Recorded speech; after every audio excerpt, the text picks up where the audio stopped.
Hey y'all.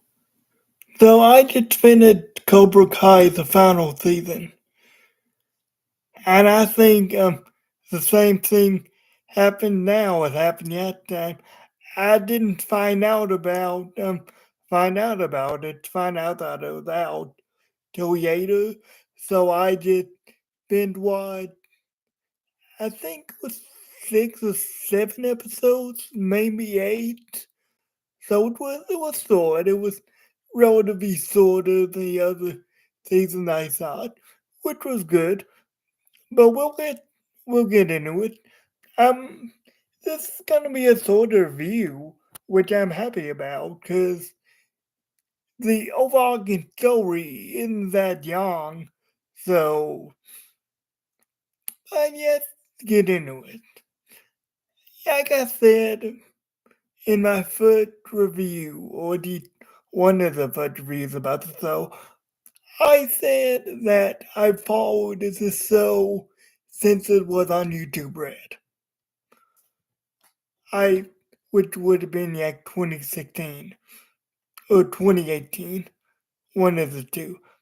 I followed it when it was on YouTube Red. I followed it in the OE days when it got started. And then it got picked up on Netflix, and you could, even before this, you could tell Netflix milking. There was something different about it when it went to Netflix. I mean, all these parts and chapters, Netflix was milking it for it was, as I said in the description. But is it the best around? Well, it did something that I wouldn't have done, but it surprised me in a way too, because how it starts off is honestly kind of jarring. Well, for me it did. How it starts off is so they his dojo has a Viking funeral for the kid that died. I don't exactly understand how that happened because I mean you wouldn't hold a knife straight up as you were falling. I mean you would use your grip stance and knife would fall. But anyway, what happened. So so the kid died. We pick up a month later after the Vatican funeral. After they burn the body in the coffin. That's what a Vatican funeral is.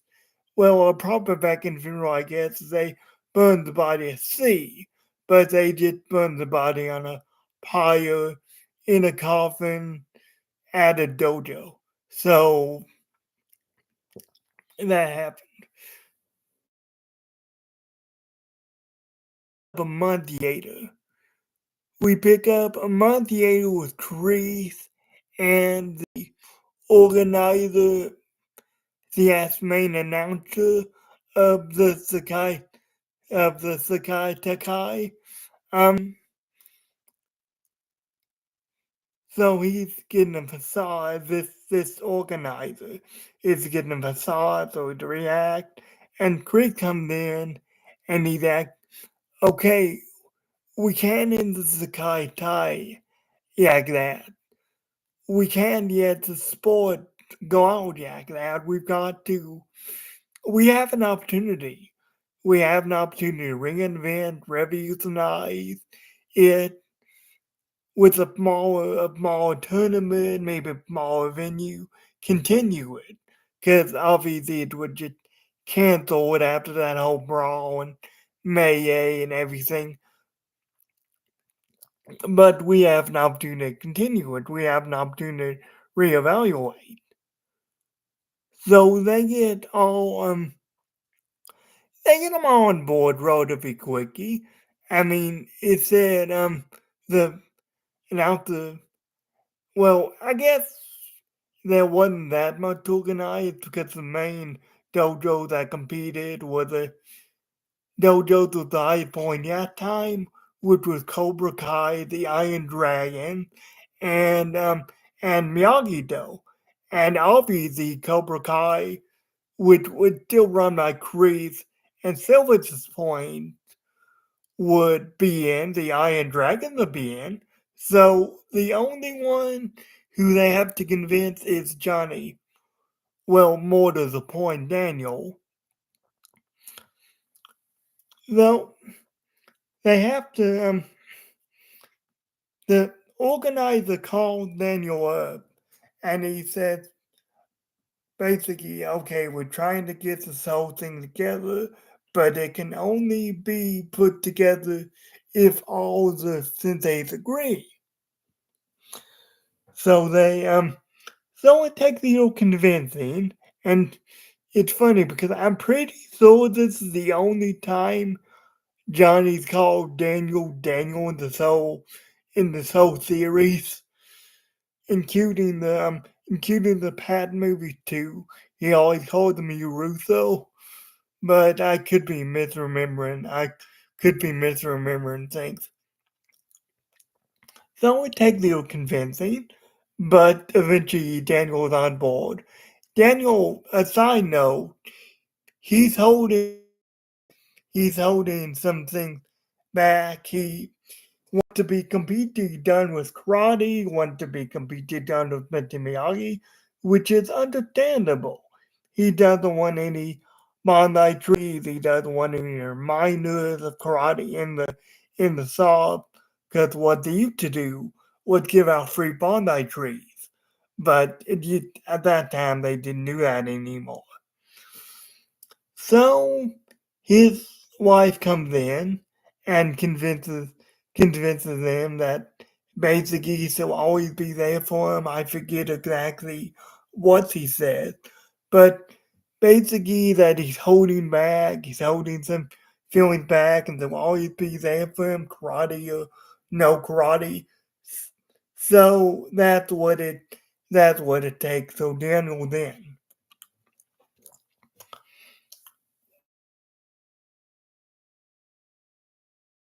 And for the tournament, Sam go to Tori and she said, hey, since the boys are training together, by the way, for the extension of the Sakai Takai. So Sam said to Tori, hey, since the boys are training together, I thought we could train together. And I don't know if anyone told Tori that the Sakai Takai was back on. Probably they did. But I'm done with karate and all that. And the whole time I'm like, okay, where's your brother? Because he had a brother, but he didn't appear this whole season. So did they just write him off? Did they just, I mean, this was the final season. And yet there's going to be an extension. I mean, that's it for him, I guess. But yeah, that was just, funny aside. That wasn't that important. That was just, funny aside. So, so Tori tells him, hey, I'm not competing. And Sam goes to Tori, hey, train me.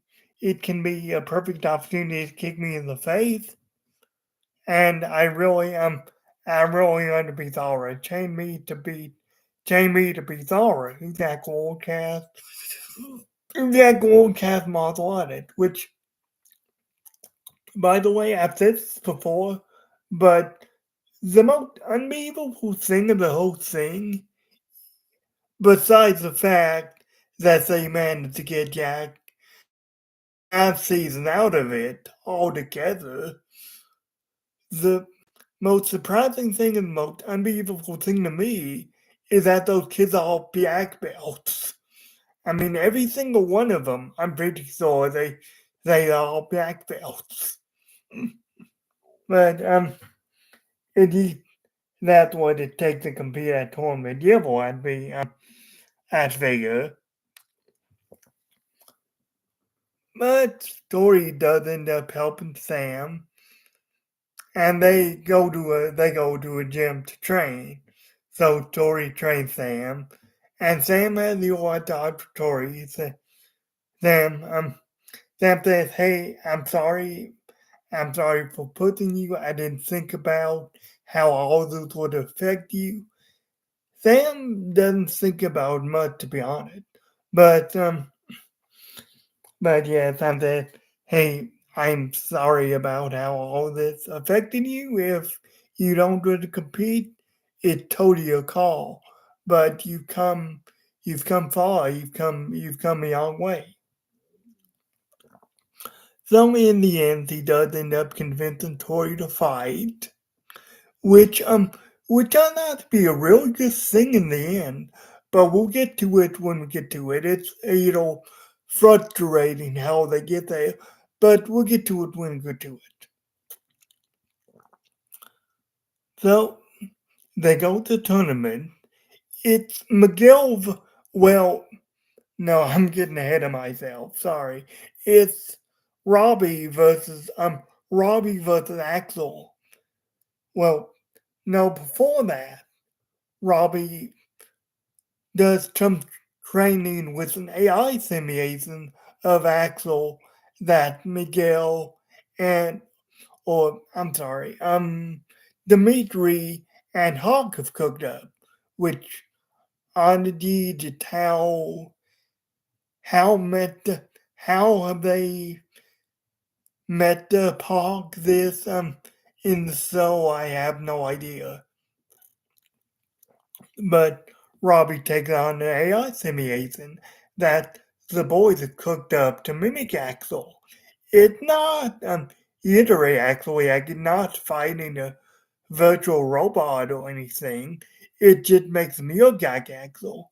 And it gives command to the fighter to mimic the moves. So I thought that was pretty cool. I thought that was a bit of an unfair advantage, maybe, but it's no difference in studying Teyvat figure. It's just you're more advanced. So Miguel, so Robbie struggles with that because he can't get a point. In fact, his 12 percentage that he had at the beginning is going down to it's gone down to 4% by the time we see it. So he's struggling a bit with that, but Robbie gives him a pep talk, and he gets better. He gets to 42% at the end, which honestly doesn't really make a whole lot of sense. And as an aside, before I forget, I love that there's always these excuses for the fighters. It is the main character, good guy fighters, who was well like, oh man, that off the game, off the character, something's wrong. It can't possibly be that the other guy's better than them. No, they're off the character. Something's wrong. Which I get, I get why that happens because that can literally happen. But it's just funny it happens every single time. But that's a little aside too that I noticed. But we get to the tournament. It's Robbie versus Axel. And Axel Axel dominates and Robbie gets one hit. But then Robbie comes back and come back and fights him even the score. Um Axel ends up they never exactly say, but I think it's a dislocated knee. Axel has Robbie in Dragon next week. If any of you or Dragon's Crew, if any of you know wrestling, you know what I'm talking about. A Yeg Ace and your opponent takes the other guy over. Well, we fall through with this. And in the process, like I say, I'm pretty sure it's a dislocated ankle is what Robbie has. Kind of what happened with Miguel or what happened with Daniel in the third movie. There's a few callbacks to third movies. this is the final season after all. So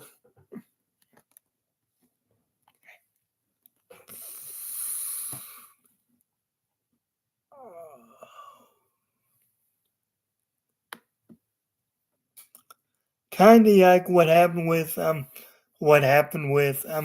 Daniel. He gets an injury, he gets 15 minutes, but unlike Daniel, Robbie's unable to compete. I mean, Daniel does make a little joke about that because he remembers what he was with Mr. Miyagi, but which he had chosen if he knows anything like that about what Miyagi. Hey, about what Miyagi did. Sorry, I'm gonna have to do dream like this. I guess I don't want her to get killed. Want her to get killed where I am. So so he gets so Daniel go off and chosen that I don't and massage is not magic. So so Robbie's rendered unable to compete, and because of that, the male fighter gets put out. So so it's supposed to be down to versus Sam versus it's supposed to be down to Sam versus um Zara, which with Miguel's injury or with Robbie's injury, Sam gets frustrated. She goes, "Oh, there's no way we can win. There's no way we can do it."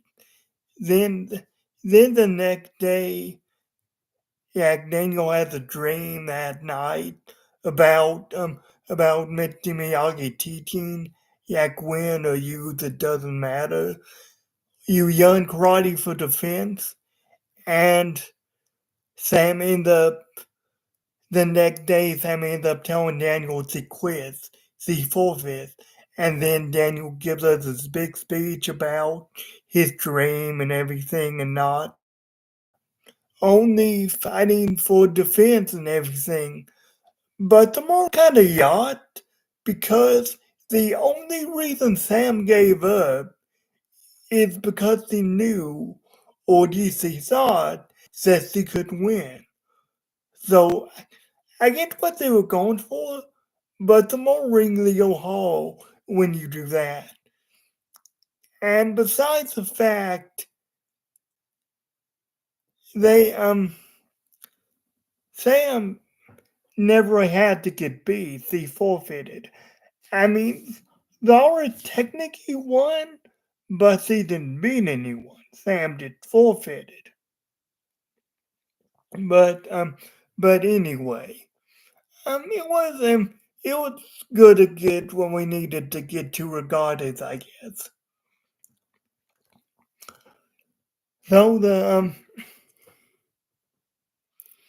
so Sam forfeits, and they go for that. Kreese Kreese had stormed out of the building. They have heart to heart. Kreese and Johnny, they have heart to heart about what Creed did him in the first movie. Yeah, choking him out and getting mad at him and everything. And Johnny says, "Hey, I know one, and you betrayed me. You you took the one good thing in my life and you betrayed me. Everything that's good about me, discipline, fighting spirit, everything I earned from you, and you betrayed me." So so Kreese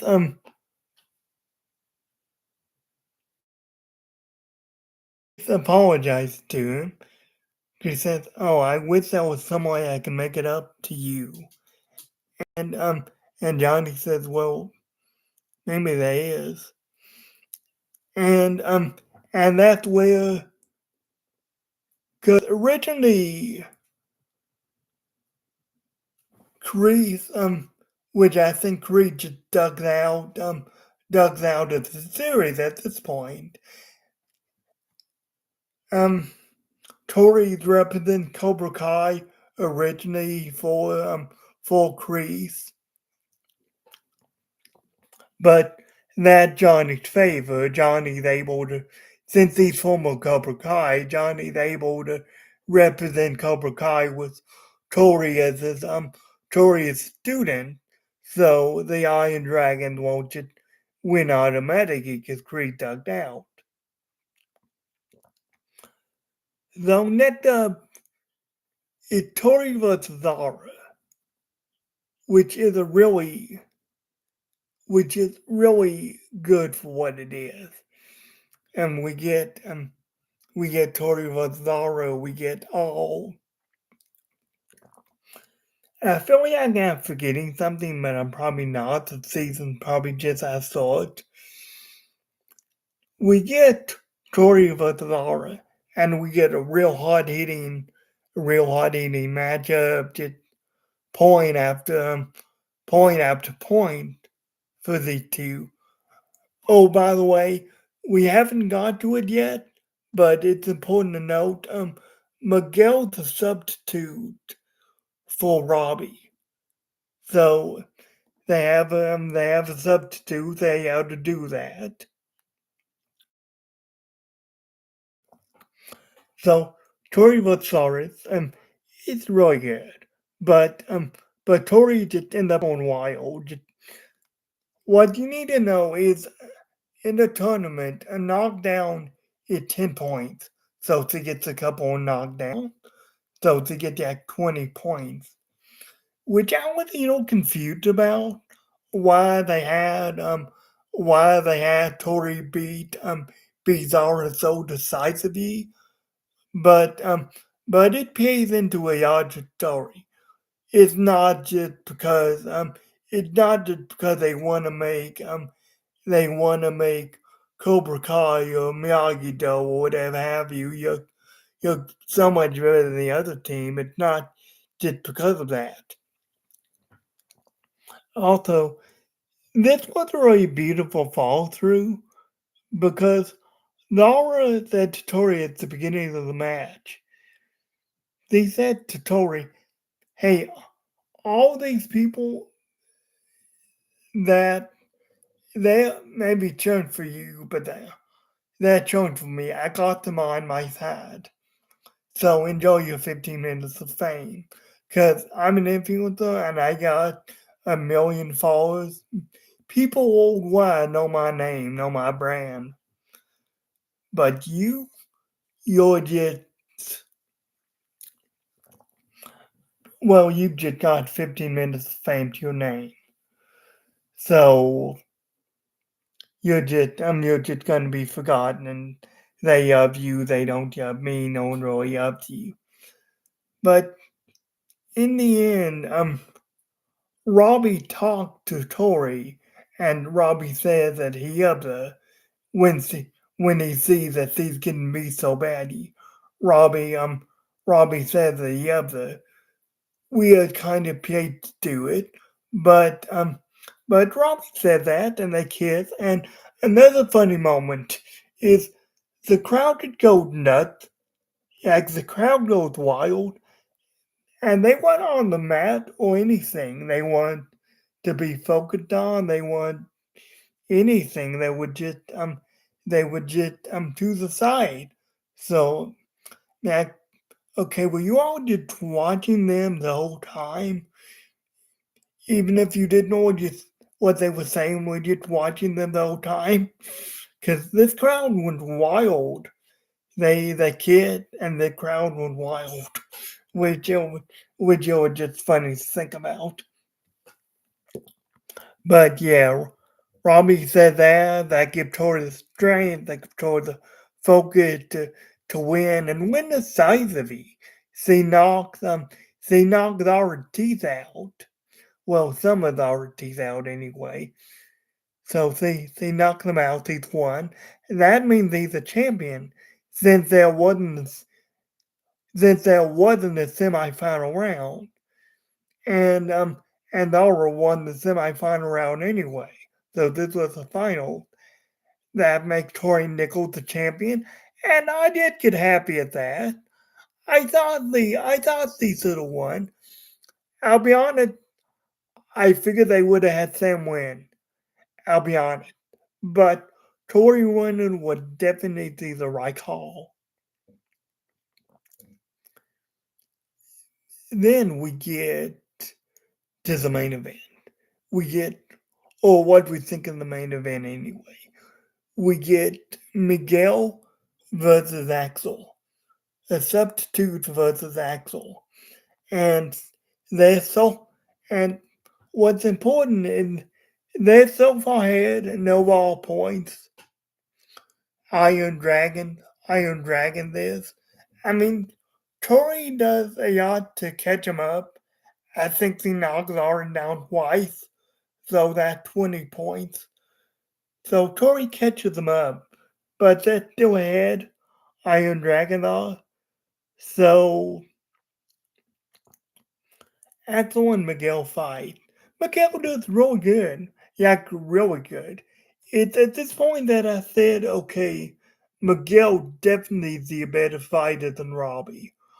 Robbie's good, but Miguel definitely the better fighter. It is that's how they portrayed it. And thinking about it overall, else I thought watching this, man, these kids must have earned a yacht. I mean, my immediate thought after that was they were probably stunt doubles, but still, these kids probably earned the yard. They earned the yard to disappear and earned the yard move to take somebody down. Everything that was cool for them. There's there's a behind the scenes show on Netflix about Cobra Kai, which I haven't watched, and I don't think I'm going to watch. But if you're interested in stuff like that, that's available too. You'll probably get it. I got it right after I finished the series, so you'll probably get it too. But that's the third part, not the third part. But we get Miguel versus Miguel versus Axel, and yeah, cause Miguel was really, really good. So Miguel, Miguel takes on Axel. Miguel gets 5 points in a row. Yeah, this dude did not get a BO on Miguel. He gets that 5 points in a row, which honestly, I'm gonna be honest with you.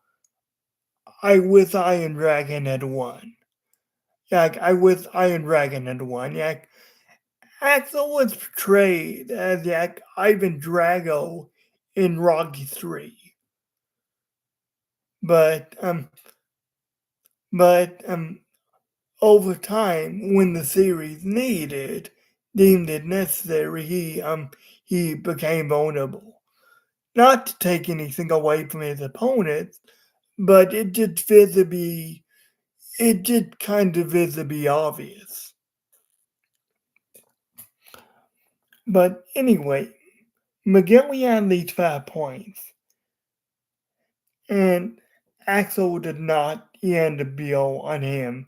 He since they would have kind of BO'd up, but Axel kind of said, "Hey, you're nothing. You'll be nothing if you don't win the tournament," which is fair. I mean, you could Johnny, you could always I turned out, but you get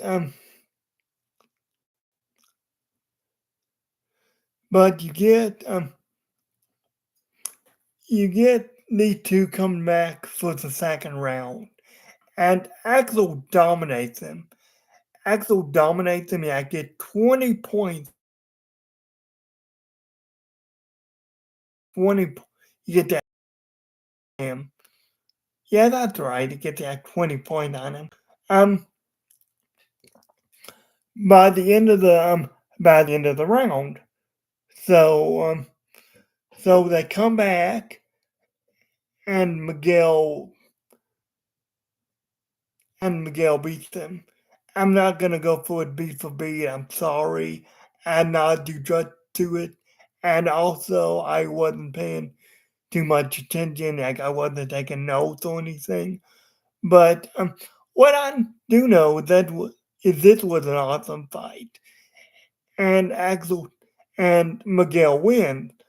Miguel, the overall champion, Miguel gets more points than Axel does, but and I had a suspicion they would do this.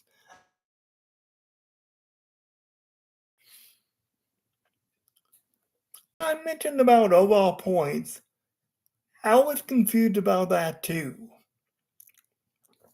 but it turned out overall points in the end they were tied. Iron Dragon and Cobra Kai, they were tied. Now, for the first time in Sakai Tai history, they announced this. So the remedy to that is they have both senseis, Sensei Wolf and remember, Johnny's the leader of Cobra Kai now, not Chris.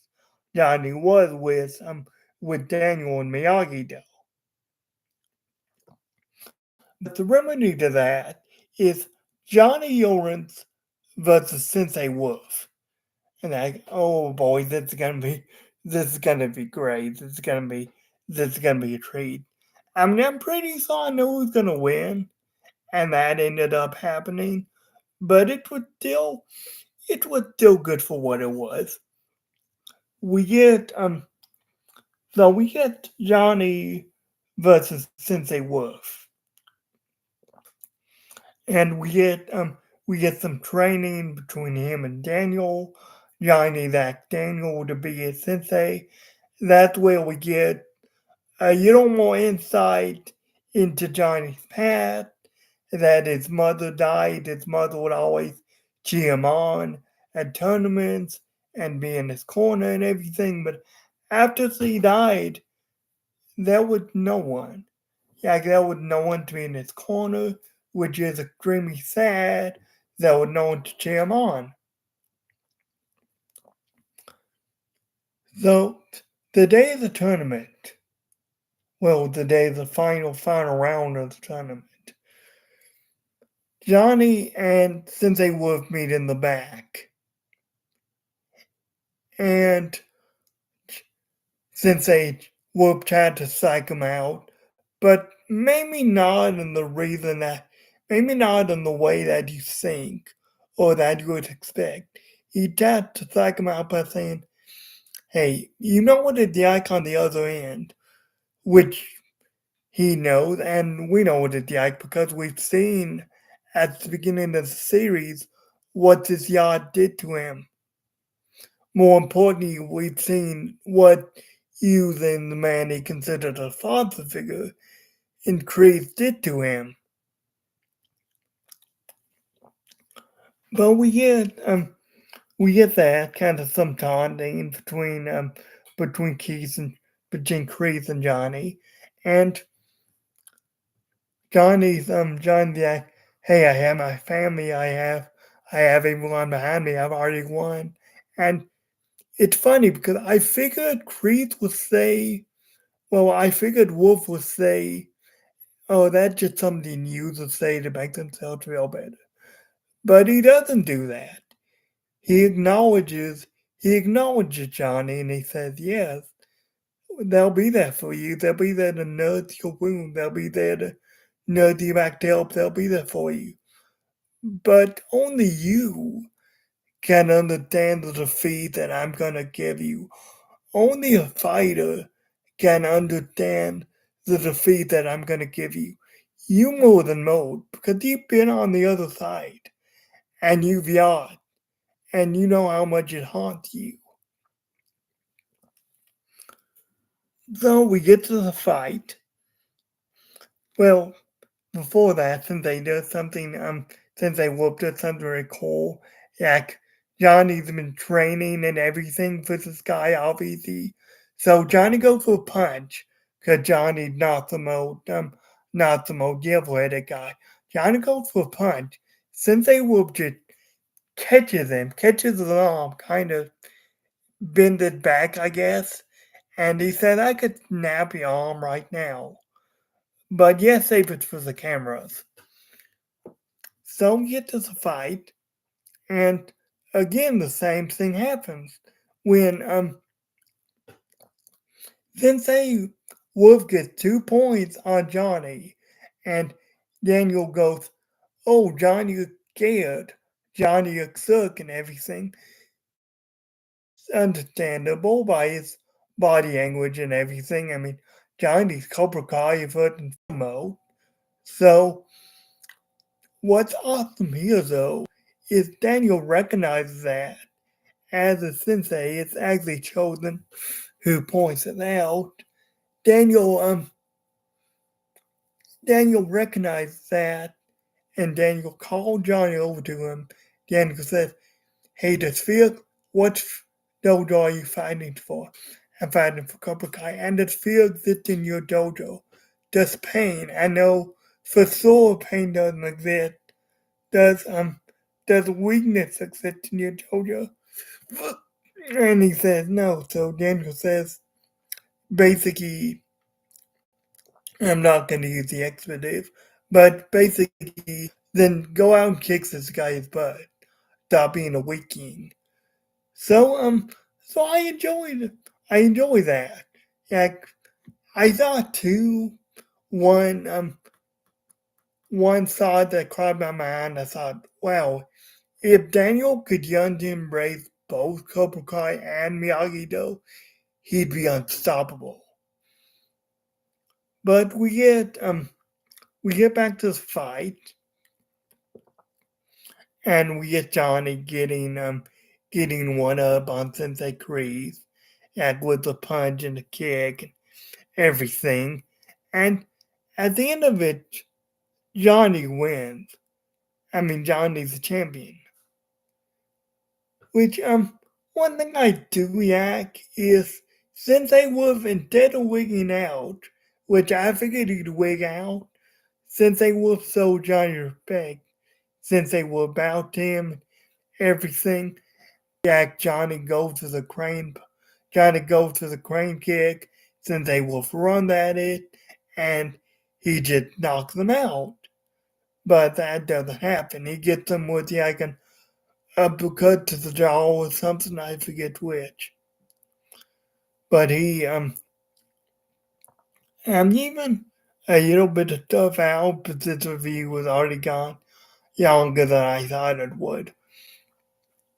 So Johnny wins.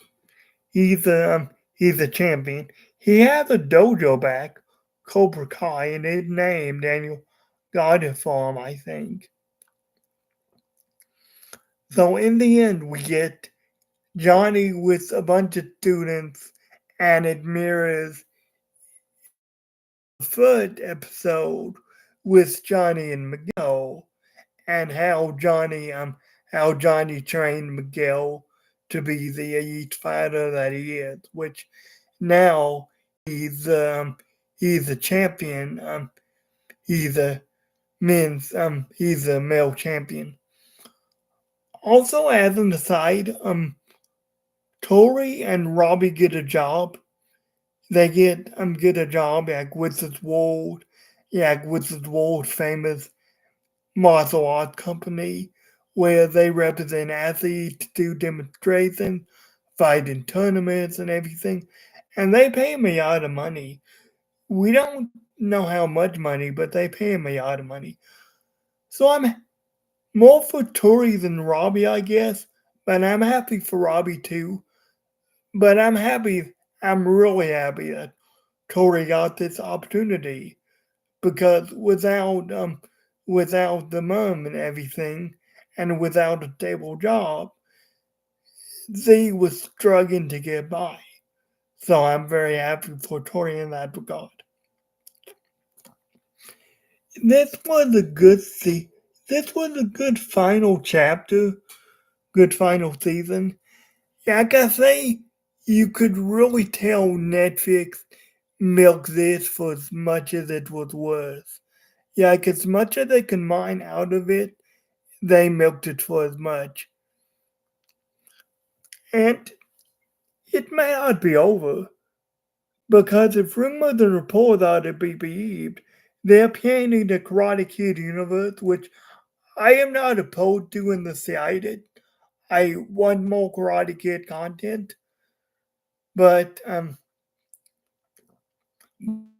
maybe there may be more to come.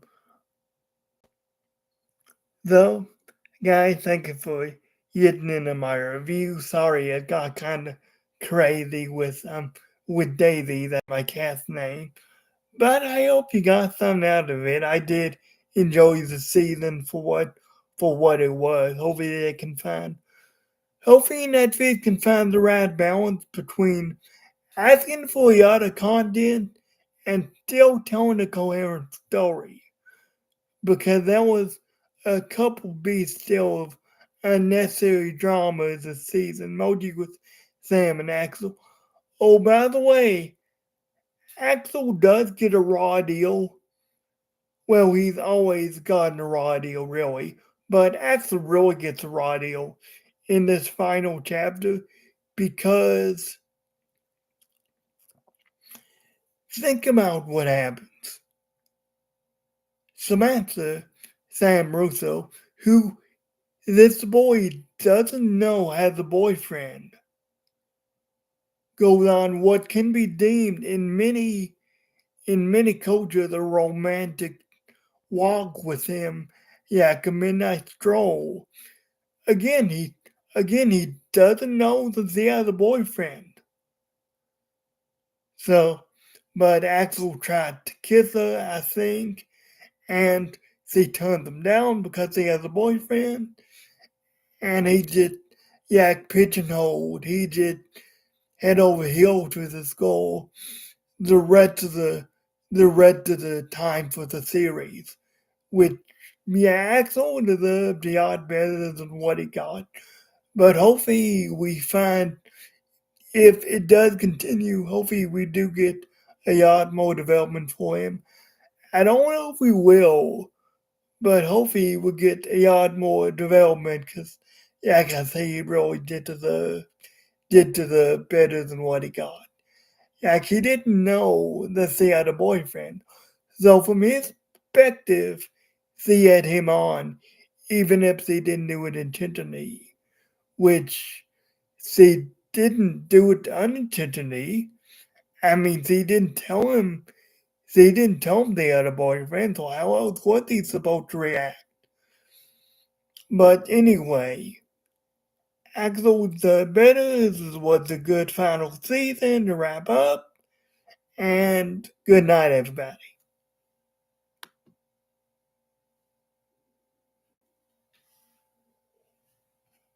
Oh,